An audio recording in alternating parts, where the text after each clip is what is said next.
Hey everyone, thanks for being here. I'm Katie Earle. I'm the coordinator of our program, and we're joined with Darcie Hanson from BlueCross BlueShield. Hey, Darcie. Hi, how are you?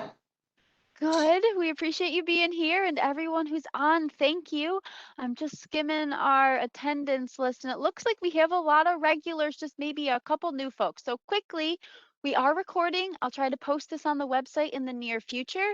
Feel free to type in any questions and comments you have to our good old Q&A panel. We'll try to get to as many as we can in the time that we have today. If you're on a computer, look at the lower right-hand side of your screen. You'll see your Q&A. Expand that, you'll see the text box, and then you can send your questions to me. And tablet or smartphone, touch your screen. That brings up your control panel. You'll see a circle that has 3 dots. Click on that, and there you'll find your Q&A. And if you're wondering if I say this in my sleep, I think there's a good chance that I do. So thanks for bearing with me here. All right, so we'll thank our sponsors. It's our Department of Senior Services, Blue Cross Blue Shield of Western New York, Excelsior Orthopedics, and Wegmans for all their support. And Senior Services is always here for you. We're at 858-8526 if you have any questions about programs or services for yourself or a loved one. All right, Darcie.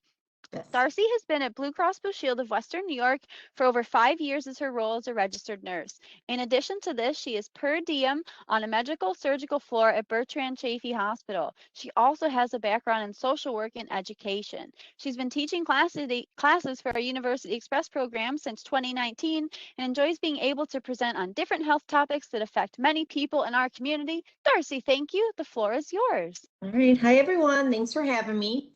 So today we're going to do a high blood pressure presentation. It's a basic presentation. We're going to go over numbers, um, different things related to blood pressure. And then at the end, if we have time, I do have a couple handouts I just wanted to go over that I thought would be helpful. So let's go ahead and get started. So just the definition of what is high blood pressure. So high blood pressure occurs when the force of the blood flowing through the blood vessels is consistently too high. So one, obviously a lot of people get their blood pressure checked when they go for their physical. Some people do it on their own. So something to keep in mind too, if you do have one high blood pressure reading, it doesn't mean that you are going to be automatically diagnosed with high blood pressure. So I just want people to know that if they go to the doctors one time, it's not something that they're going to diagnose after one reading. It's going to be something that's watched after, a few weeks or whatnot. So this is just kind of a definition of what is high blood pressure. And we're going to go through more of that as we go along. I just like to make sure I note that. So here's some ranges that we like to keep an eye on. So normal is less than 120, around 120, less than 80. Pre-hypertension, the range that we have here is 120 to 129, still less than 80. High blood pressure stage 1, between 130 and 139 for systolic, which is the upper number, I should have mentioned that. And diastolic is 80 to 89, that's your lower number. High blood pressure stage 2, 140 or higher for diastolic, 90 or higher. And then a hypertensive crisis would be if that number is higher than 180 for the systolic, which is the top number, or higher than 110 diastolic, which is the lower. We're going to go into these categories a little bit more, but I wanted you guys to have these numbers just in case you're sort of monitoring your own blood pressure, and seeing where you're falling. So what do these numbers actually mean? So normal would just obviously mean be within a normal range. Your doctor may, keep, not recommend any changes. You may be doing everything that you're supposed to be doing at this point. Your numbers look good. Before I go through the other categories, I just want to note too that some people are going to have different baselines that their doctor recommends. So kind of know that number too as well. So when you go to your physicals or when you talk to the doctor, see where they want your number to be. Some people run a little bit lower.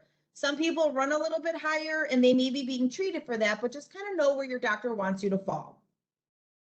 Pre-hypertension is early stages, and this is the time to start making changes before it turns into an issue. Changes as far as maybe lifestyle changes, diet, and exercise. So these is when you want to start thinking about making those changes so that it doesn't go into that high blood pressure range.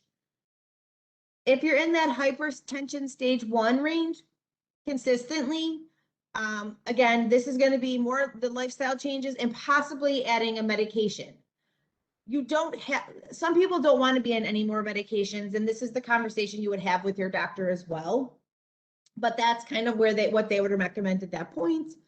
Same thing with hypertension stage 2. That's consistently in that range of numbers, and that's again a combination of medications and lifestyle changes. That hypertensive crisis range that I mentioned at the end, higher than 180, there's two types. There's hypertensive urgency and hypertensive emergency. So at those points, and I think I have, let me go. Oh. I'm sorry, excuse me. I don't have my notes. I can't pull up my notes on this, right, Katie? Okay. A lot of times with those ones, that's when you would need medical attention at that point. If you were in, or people would go to the ER at that point if their blood pressure were in those ranges. So some risk factors to people having high blood pressure, these are some of the ones that I noted here.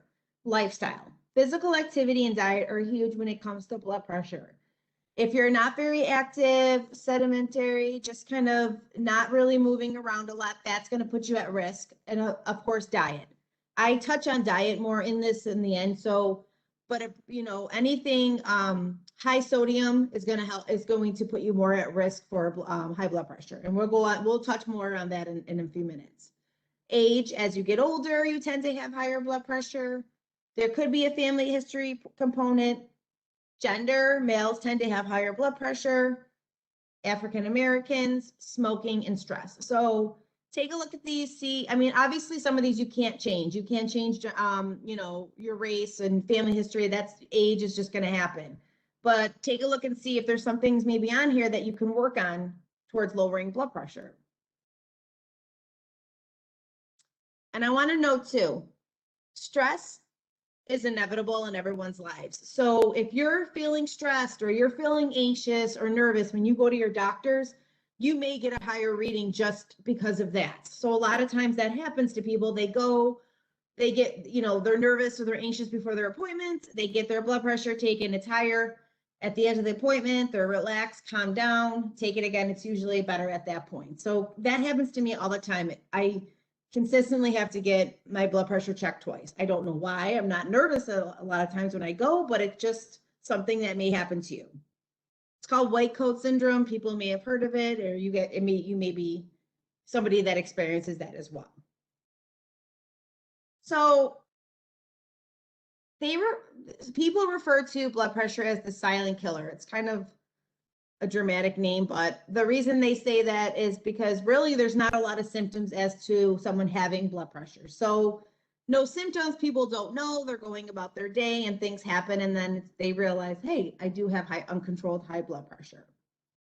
So you may not get any symptoms of this.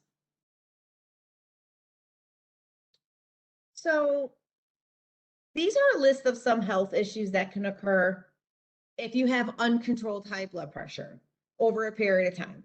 Stroke, heart failure, heart attack are big ones. And that's just the force of the blood pumping through your heart. Eventually things could happen, you know, arteries can burst, things can get clogged. Your body can only take so much of that after a while. Vision loss, sexual dysfunction, kidney disease failure, and peripheral artery disease are all other things that can become an issue if you have that uncontrolled high blood pressure.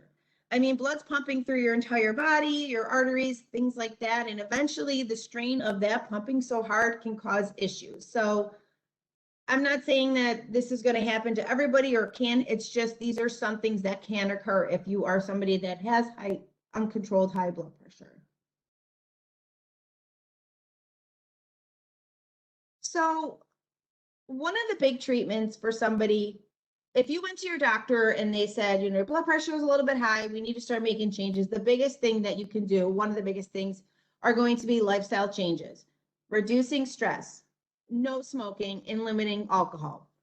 Like I had mentioned, stress is inevitable on people's lives. It just happens. We can't really control things like that, but you can control how you deal with your stress and how you manage it. So just finding ways to reduce stress or handle your stress can also help to lower your blood pressure. Smoking is huge. If you smoke or you know, quitting or cutting. I mean, obviously we want you not to smoke, but cutting back and getting to those steps of not smoking can really help with reducing blood pressure. Another big one is nutrition. So decreasing your sodium intake. And I believe it's hard for me to look ahead, but I know I have some information on the sodium part. And I touch on that a lot because I feel like it's important for people to understand that salt is obviously in everything that we eat. It's in all of our foods, but really managing that and knowing what range to stay in and how much sodium you should be having can really help to decrease your blood pressure. If you've ever eaten like a really salty dinner, like Chinese food, super salty, or like a ham, you feel that, like, you can feel that tightness in your hands, like that in your body. That's the sodium retaining water. Like, your body's going to retain water. If you retain, the more water you retain, the higher that your blood pressure is. So that's a big one. And I have a handout that has like these, it's called the Salty Six. And if I've done this before for other people, you might have seen it, but I like it because it kind of talks about like the main foods that have a lot of sodium to kind of tweak if you are going to eat those foods. So I do like that handout. So we'll go over that. Managing your weight can also affect your blood pressure. Being at a healthy weight helps to keep it at a good number. If you're at the point where you need medications, there is a ton of different medications for blood pressure, and that would be something that your doctor would obviously recommend, depending on what you may be taking already, or, could be a small dose, or that would definitely be a conversation you want to have with your doctor. Some people are on blood pressure medications. They start making those lifestyle changes. They start losing weight or, changing their diet, and they can come off of the blood pressure medication. It's not to say everybody, but some. Regular physical activity and monitoring your blood pressure. So there's a question in there. What's the difference between heart failure and heart attack? Well, a heart attack, I think it's kind of, heart attack falls under heart failure. Both is when obviously your heart's not working properly. I don't know. I'm just trying to think right now. Heart failure can be, I think it's like a blanket term, and what falls underneath it could be heart attack, stroke, plaque in your buildup in your heart. All those things are going to cause your heart to fail and not work properly, if that makes sense. Monitoring, oh, where did I leave off here? Monitoring blood pressure. So some people will monitor their blood pressure at home. Make sure, if you're somebody that does monitor your blood pressure, that you have a cuff that works properly. If your cuff is too small, your number is going to be super high. If it's too loose, it's not going to be accurate. So when I work in the hospital, like Katie mentioned, there's about 3 different cuffs that we use, depending on the person's arm. If you have a very large person, you're not necessarily going to be able to put the same cuff on there as someone who just has an average size arm, which whatever that may be. But, or if you have a really, really, really tiny arm, you cannot use the same cuff. So please keep that in mind when you're checking it. I also want to note that the best ones are those, I should get my cuff to show you what I'm talking about, are just like the manual ones that you buy at the store.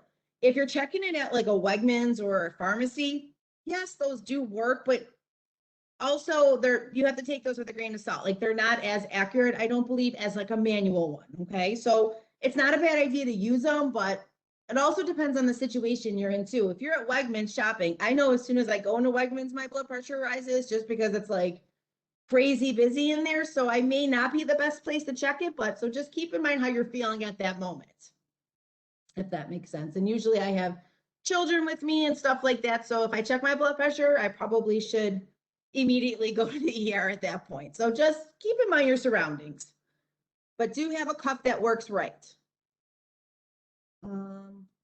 Okay.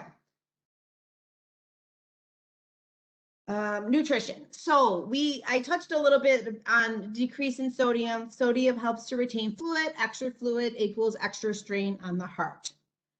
This is a little note. You can increase food high in potassium. It helps to lessen the effects of sodium, decrease tension on the vessel walls. And I listed a couple of foods that are high in potassium in case you wanted to jot them down to note.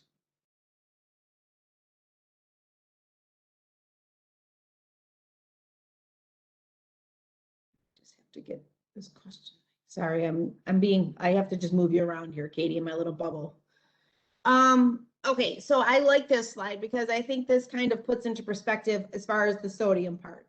So on average, Americans should consume around 2,300 milligrams of salt a day.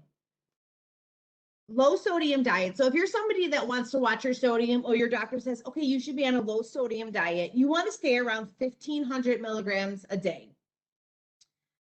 On average, and this is outstanding to me, that most people consume 8,000 to 9,000 milligrams a day of sodium.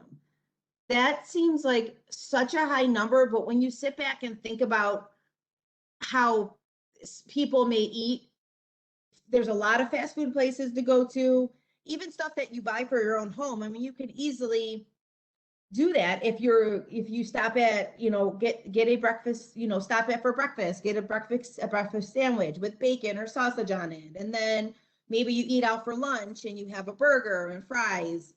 And then maybe for dinner, you have something else. So it seems like such a crazy amount of sodium to me, but it does happen.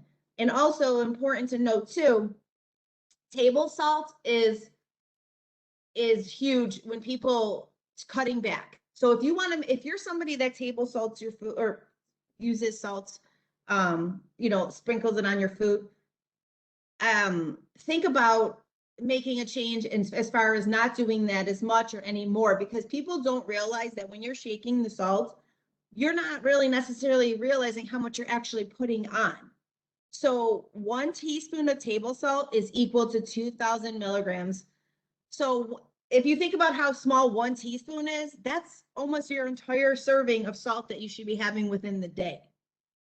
So I just think that's so interesting, because I don't table salt, but I know obviously I eat salt in some of my foods, but to think about that is crazy. And you can make your own food, like your own soups and stews and stuff like that, and kind of control how much you put in there, but we all probably are guilty of salting them. So just keeping that in mind when you're cooking too as well. But I really think that's interesting that how much salt is really just 1 teaspoon is really just 2,000 milligrams. It's not really even that much. Hey, Darcie, we had a question come through about sodium. Okay. Somebody is wondering, is there a test for bodily sodium levels? So you can get, when you get your blood work done, they'll test your sodium level. So you can do that with your blood work to see like if you're in the right range. So that's a blood work test that you can usually get that done on your yearly blood work. You'll see it in your blood work listed. It'll be like with potassium, sodium, chloride, magnesium. It tests all those levels. Thank you. Mm-hmm. Where are we? Okay, so these are just a handful of foods that are high in sodium. Canned soups and vegetables. There's a lot more options out there now, I believe, with like soups. You'll see the heart healthy soups like in the aisle.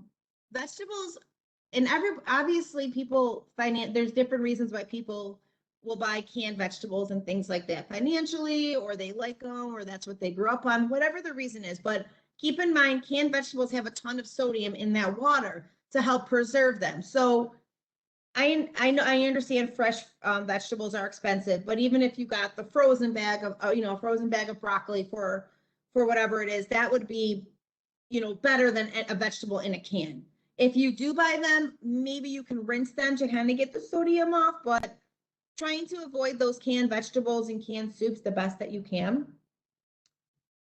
Deli meats like ham and salami would make sense that there was more sodium in those, opposed to like a low-fat turkey or a low-fat chicken breast. So if you like a sandwich, try to steer clear of those hams and salamis. I probably should have listed like bologna and like those olive loaves and stuff like that. Those have more sodium. Bacon, sausage, hot dogs, also all very high in sodium.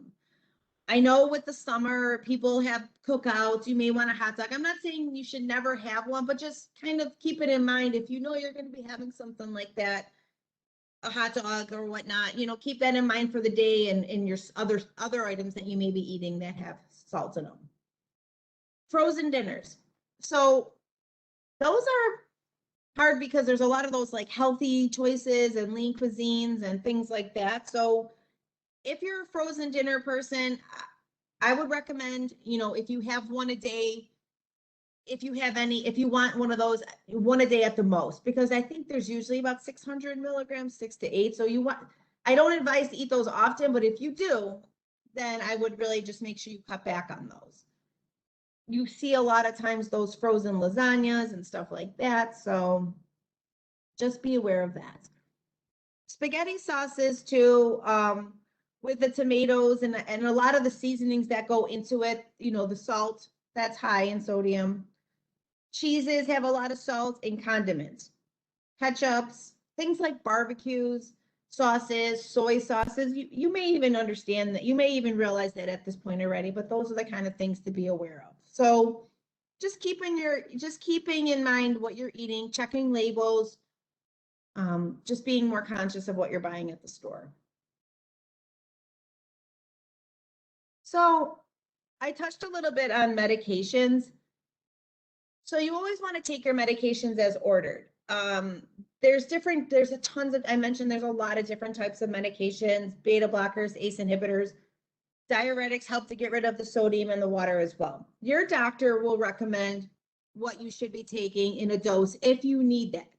Like I mentioned, some people don't want to go on another medication, so they're going to make those lifestyle changes so that helps to get their blood pressure down before they even have to go that far. And it lists all the medications because there are so many different types and kinds that it would be excessive. I always tell people about the American Heart Association, the website. They have educational resources, blood pressure trackers, high risk calculators support. They also have really cool recipes on there too. So if you're somebody that is already eating with, you know, heart healthy diet, low sodium, low fat, things like that, and you want different ideas, if you go onto that website, they have so many recipes, breakfast, lunch, dinner, snacks, everything. And it kind of helps to switch it up a little bit so you're not, excuse me, getting bored with the same foods. There's so many different options on there. So check it out if you do have access to the internet. That's all my slides. I want to pull up those handouts, but if anybody has any questions while I'm doing that, comments, anything they want to add? A lot of times when I do this class in person, it's kind of neat because people will, you know, talk about their experiences or something that may have been helpful for them. So if you have anything to add, please do, and I'll see if I can pull this up. Do I just stop this video, Katie? Yep, you can just stop sharing and then reshare what you want. So stopping your video turns off your video. Gosh, I cannot get this. I don't know how many times I have to do this. That's okay. I want to see. Sorry, everyone. It's like I'm starting over every time I do it. I don't know why. This is so much better in person. I know what to do then. That's perfect. Okay, If you so just zoom in a little bit, we'll be good to go. okay.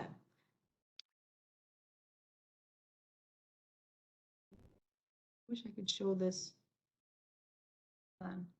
Okay, so I actually got this off this is a cool one that I usually use when I go out to the presentations.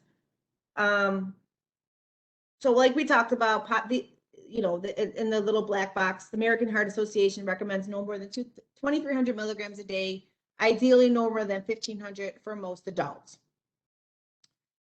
The Salty 6, I think, is kind of cool because it talks about some popular items that we all eat and ways to tweak them if you're somebody that enjoys these foods, which I'm sure we all are people that enjoy these foods.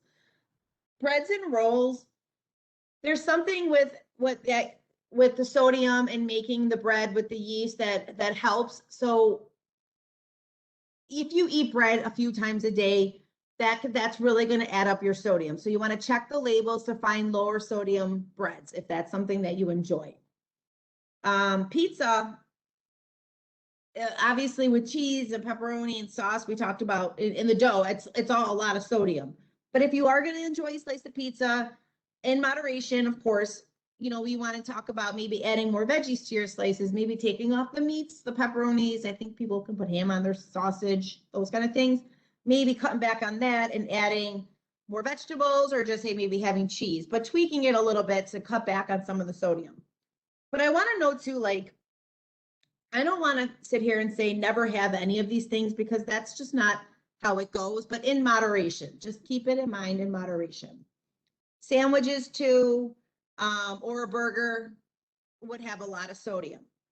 If you're going to have a sandwich, maybe like it mentions in here, have a half sandwich with a side salad, something instead of the fries. So just tweaking things a little bit makes a difference.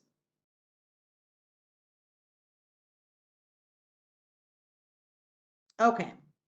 So the cold cuts and the cured meats I mentioned already. You want to look for those lower sodium options at the deli. I talked about the soups. So sodium in one can of soup can range from 100 to as much as 940 milligrams. So if you're on a 1500 sodium diet, you're almost there with one can of soup. So keep in mind those more of those heart healthy options, or even think about making your own soup, like I mentioned, and just using more low sodium options. Even if you made a chicken soup, you can use a no sodium broth. You know, you add your vegetables, your chicken, kind of watch the sodium, but you can tweak it and make it your own that way. So burritos and tacos are number 6. So those are so delicious, but you want to choose maybe more veggies, less meat, and less cheese. So I know that can be hard to do, but try it sometimes. Maybe do a chicken taco instead. But making it just tweak, like I said, tweaking things a little bit will help. You don't have to never have these again, just in moderation and knowing your numbers.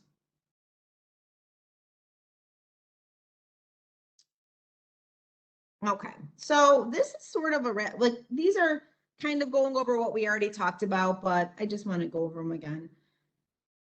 So by treating your blood pressure, you can reduce your risk for a stroke, heart attack, heart failure, you know, or kidney failure. So we talked about maintaining a healthy weight, eating a heart healthy diet that's rich in veggies, being more physically active, avoiding smoking or secondhand smoke, limiting alcohol, taking your blood pressure medicine, excuse me, and know what blood pressure should be, and knowing what your blood pressure should be. Like I had mentioned, some people run lower, some people run a little higher. Just, you know, where your doctor wants to see your numbers.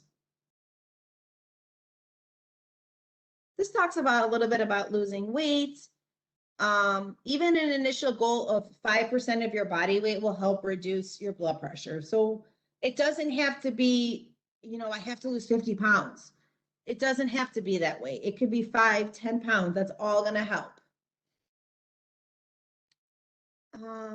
The limit the sodium part too, we talked about, ideally the 1500 a day, or even cutting back to 1000. So it's important, like I said, just to like read the labels if you're buying something, kind of keep track in your mind what you're eating, where your numbers are, so you don't get too far off that range.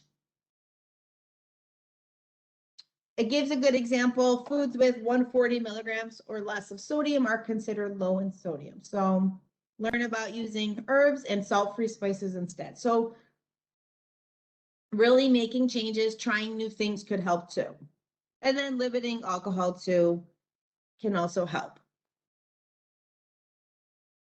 I like this handout because it kind of sums up the presentation in a handout. So it's easier to kind of have on hand. Talks about becoming more active, slowly start. So if you're somebody that cannot tolerate a lot of activity right now, or for, you know, for whatever reason, it's do something slowly, start with short walks. It doesn't have to be, you know, going out and running a marathon. Just aim to take a couple of short walks a day. Just getting out and moving around will help. And then knowing your medication. So you obviously would have those conversations, like I mentioned, with your doctor. They know what you're taking. They will help to find a medication. If they think that you need that for your blood pressure, they'll help you find one that fits and works best for you. And this is just a little bit about Heart Association. And then I know I keep talking about the sodium, but sometimes it's helpful when people have a better understanding of how to even look at labels and things like that. So this just talks about looking at the labels and understanding the daily value, percentage value, and I can send these to Katie too if people think this is helpful. Pay attention to the serving sizes as well. We have new dietitians on our staff. For anybody that's listening that may have the BlueCross BlueShield insurance, we have, and a lot, if you don't have that insurance, a lot of different insurance companies have nutritionists, your doctor's offices do too. They're able to really go through this with you and really dive deep into it. So if you ever were interested in that, you could, call the customer service line, ask to speak to, a dietitian, and they can get you to the health and wellness program that way. So keep in mind, or like I mentioned, your doctor's offices a lot of times have somebody too, but if you want to dig deeper into reading labels and understanding that, a nutritionist is a good place to start as well. We talked a little bit about the different foods to avoid that are commonly processed and prepared with sodium. So this is another little list here. I think we touched on a lot of these already.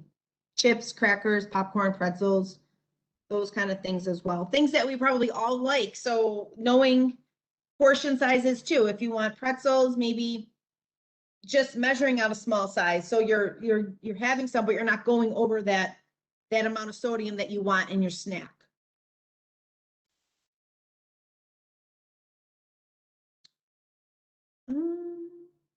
And this stuff, I thought this was kind of neat too when I was looking at this.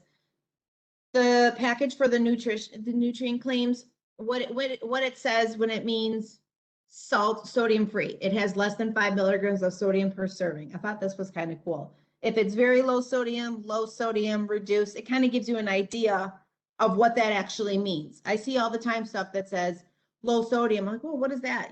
So that means 140 milligrams of sodium or less per serving. So that's really cool to kind of know when you're shopping, having that idea of what that actually means on the boxes or whatever that you're looking to get. And again, I can send these because I know we're going through these and you're looking at this and you don't have to write everything down. If Katie wants these, I can send them and you guys can get them through your email. We talked a lot about the sodium with the blood pressure. Potassium helps to lower it. And this is kind of neat too, this health fact. So approximately 56 of adults in the US have either hypertension or pre-hypertension. So that's a lot of people if you think about it. Even 10% of children do too. And we talked about different risks for high blood pressure.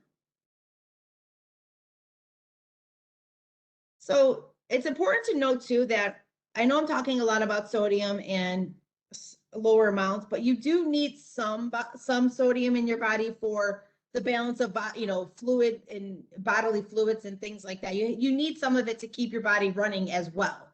It's just knowing how much you are having a day and where you want to be.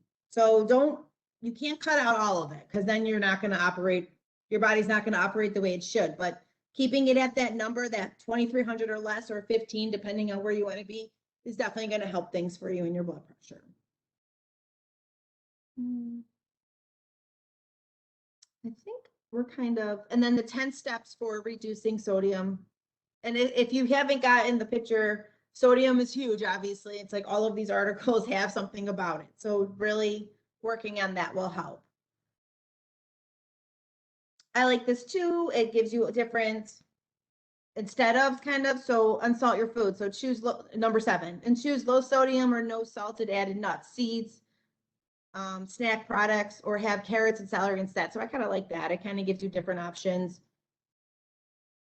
Reducing your portion sizes and lower sodium choices at restaurants. Obviously, going out to eat is so hard no matter what kind of diet you're on. I feel like it's just difficult. Even if you get a salad, there's so many things on your salad that it goes from healthy to not really quick. So a lot of times when I'm out to eat, If I want a salad, I'll tweak that salad. I'll tell the waitress, no cheese, dressing on the side, no croutons, or whatever it is. And I pretty much make it a lot less boring, but at least I'm not eating all these things that I don't want to by tweaking it. So, or look for the lower sodium options. I know some restaurants have way more options these days. So even preparing before you go out, checking the menu out ahead of time, sort of knowing what you want when you get there. I think that's easier too. I'll try to do that myself sometimes if I know I'm going out to eat. So when I get there, I'm not overwhelmed by all the choices and all of a sudden I'm swaying. I kind of know what I want already. So that helps sometimes. So I think that's all three of those I can send. Did you have any other questions? Awesome. Yes, please send those to me. I'll get those out. And then if you're calling in, if you give me a call at 858-7605, give me your address and I can put that in the mail to you. So Darcie, thank you. We do have quite a few questions here. Okay. Let's see. So this first one, this person's wondering, when's the best time to take a diuretic? Okay, so obviously if you're taking a diuretic, you're going to be going to the bathroom a lot more. So I know some people will take it in the morning so that they're not getting up all night to go to the bathroom. But I think it's also important. I have talked to people before that take it at night because of how it's scheduled and then they're up all night. So I would recommend more towards the morning throughout the day, as long as it's not interfering with anything else that you're taking, or there's no preference from your doctor. That's what I would recommend, just for the simple fact that you're going to be going a lot more. So I would say in the morning throughout the day, take that diuretic, again, unless it's interfering with something you're taking at that time, with something your doctor recommends. Awesome. Thanks, Darcie. This next person's wondering, what about low blood pressure? What is too low? So that's a good question, because if you're somebody that checks your blood pressure and you're on a blood pressure medication, that's really important to be doing before you take your medicine, because anything less than 100 is teetering on the low side. I mean, obviously anything in the low 90s systolic is very low to me. You're going to want to, if you're on that number, you're going to want to, call your doctor before you take your medicine, because you don't want to drop even lower, because that can cause issues. And then you're probably going to have to go to the hospital if your blood pressure goes super, super low like that. I don't know.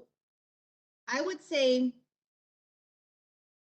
anything less than 100 is definitely concerning more to me. Because then, like I mentioned, if you're taking blood pressure medication, you don't want to be taking it and dropping even lower. So if you're someone who checks it and you see those numbers getting low like that, you might want to call your doctor just to kind of have that conversation with them that your blood pressure's low and things like that. Stay hydrated. Staying hydrated will help with your blood pressure as well. Okay. So if you're not drinking enough and you're dehydrated, your blood pressure is going to be low as well. So I would be advised anything less than that 100 is definitely something to keep your eye on. I hope that was not too confusing. Okay. No, I think that made a lot of sense. And actually, there's a follow-up question that you touched on, but other than drinking hydration drinks, what would be good for low blood pressure? Is there anything else? I would just say, like I mentioned, keeping hydrated. I was just saying eating, heart healthy diet, your fruits and your veggies. I think those are just like the important things. Making sure you're taking your medication as ordered, just so it doesn't drop too low. Now, some people run low. I've worked with patients at the hospital who are around the 105 range, 110. They're just a little bit lower. But if I take someone's pressure and it's below that, it's going to send me a red flag to either check it again or have a conversation at that point about this person's pressure. So just, make sure you're staying hydrated. I want to mention too, sorry, I didn't mean to think you were going to say something, Katie. When you get up in the morning, sit up slowly, sit at the side of your bed, because if you get up and jump out of bed quickly, it's going to drop your blood pressure. It's called orthostatic hypertension. Okay. You may feel a little dizzy or off. So keep that in mind too. When you get up in the morning, sit up, maybe take a few seconds, before you just jump out of bed. Okay. That's going to drop your pressure. Okay. That's great advice. Thank you for mentioning that. Mhm. All right, so this one is, one day I felt very nervous and realized that I had forgotten blood pressure meds for 2 days. I took med, but felt very nervous for an hour. Should I have taken a second dose before 24 hours, since I've heard it needs to build up in the body? So I would say you did the right thing by taking your blood pressure medication. I would say, I don't want to give too much advice on medications because I'm not a pharmacist and I don't want you to go and do something that I would have recommended. It definitely is the right thing to take your dose and get back on it. I would say get back on it as tracked. If you still have questions, you can always call your pharmacist and double check with them and see, but definitely take it. If you forget you take it and get right back on your normal schedule. If you check it, check your blood pressure at home, see how it is. But if you have any other concerns, you should call your pharmacist. You can call any of the pharmacists and ask them if you should be taking more or just get back on track. I don't want to give too much, like I said, advice with the medication because I don't want to tell you to do something that you're not supposed to do. I just know you should take it and get back on, your normal schedule. Great, thanks, Darcy. This next thing is poultry is listed as a food in high sodium, yet it is recommended as a healthy lean protein. I know it's so confusing. So I think like I don't know if it's on one of my handouts. I can't remember now, but chicken was on it, and it's like people are like, "Oh my gosh, chicken!" But I think it's more of as far as what you put on your chicken. So if you're gonna have a chicken breast that's got protein, that's good for you. It's a lean meat. It's definitely. But if you're gonna douse it in barbecue or you're gonna melt cheese on it or whatever people do, then you're gonna start adding in the sodium. So, the chicken is good. Lean, if you're going to do a pork, like a lean pork, like a pork loin, okay? You can do, if you want to have a burger, they have like the 90-10. I think there's a 90% 10. It's confusing with that, but I think it's a lot of what you put on your food that really is the issue. Like some people will talk about, let's say, a baked potato. It's not necessarily the baked potatoes, not, I mean, it's a white potato, but I'm saying it's the sour cream, it's the cheese, it's the butter. Then you just went off the rails completely. So just, I know it's confusing sometimes with the food, but I think it's more of how you're preparing it and what you're preparing it with. So have chicken breast. I think that's good for you. But just be advised what you're dipping it in or how you're cooking or preparing it. That makes a lot of sense. Thanks, Darcy. So the last thing I'm seeing here is I always wondered how accurate my at-home blood pressure monitor is. Any comments on the differences between the arm cuff types, wristband types? Are they the same accuracy? What's the best kind? So I think the best that I think the one that I would recommend is the arm one, and I don't, and mine's in my bag, which I could show you guys if you needed me to, but I think those are the most accurate. Again, make sure the cuff is fitting properly, and next time you go to the doctors, bring your cuff and make sure that they can check it for you. The nurse can put it on and make sure that it's working right. I always find that, even when we're in the hospital, if I use one of the machines and it's off and I don't, and I'm not confident with that number, I'll pull out my manual one. So I think those arm ones are good. I don't use a lot of the wrist ones. But I do take people's pressure sometimes down lower if we don't have the right size cuff for them and it only fits down there, we can get the reading that way too. But I think the manual one that goes around your arm, the part of your arm is probably the most accurate in my opinion. I would work with that one. Again, next time you go to the doctors, bring it in, make sure it works, have them check it for you. That should be no issue. Okay, awesome. Thanks. And then the last part of that question is any further advice on taking your blood pressure at home? So I think it's good to do it like around the same time every day. If you get up in the morning, like I said, don't jump up, get up, maybe go to the bathroom, sit down, relax for a few seconds, take it then. Like before you start your day and see how you're doing. I would recommend that. Some people check it in the morning and at night to kind of see where they're at. So, make sure you're sitting in a comfortable chair, sitting up. Um, and I'd say before, like I said, before you really eat anything or drink anything that's going to affect it, and get your day going. So that's what I would do in the morning. And then if you'd like to take it at night, then take it at night before, get your pajamas on, relax, sit down, take it, see how it works then. If you're busy or if you're running throughout the day, you can take it, but it's probably going to be higher just because you're living life and doing things. So I would recommend in the morning if you do it twice at night, or excuse me, in the morning if you have to do it once a day, doing it twice, do it in the morning, do it in the evening, and kind of see how you're doing there. All right, awesome, Okay, Darcie. yeah. Go ahead. No, I was just gonna say thank you. That's really good advice. Mhm. I'm seeing one more thing that's popped in here, and then I'll have you scan your Q&A. But this one is, do you have any recommendations to fight white coat syndrome? Oh my gosh. I wish I did because then maybe I wouldn't have to get it checked all the time. I think you know what? I don't know because no matter what I do in the waiting room or no matter how I like try to take deep breaths or think about something else, it's just naturally something that happens in your body and I don't know why. But that's a good question. If I can figure it out, I'll share it at the next time. But I think just trying to be as relaxed as you can. Maybe the doctors, maybe the nurses will chat with you while you're taking it or just to kind of calm you. But for some reason, it just happens and I don't know how to control it myself. So I'm sorry. I don't have an answer for that. Maybe if there's somebody that gets it and figured it out, you can put it in the chat for us. We would love to share that. Definitely. Well, thanks, Darcie. Here, do you want to just peek through your Q&A to make sure we have everything? Let me see where that is. I hid it somewhere actually. Should be over on the right side of your screen now. You just have to expand it. I don't I don't see anything. I see where it says,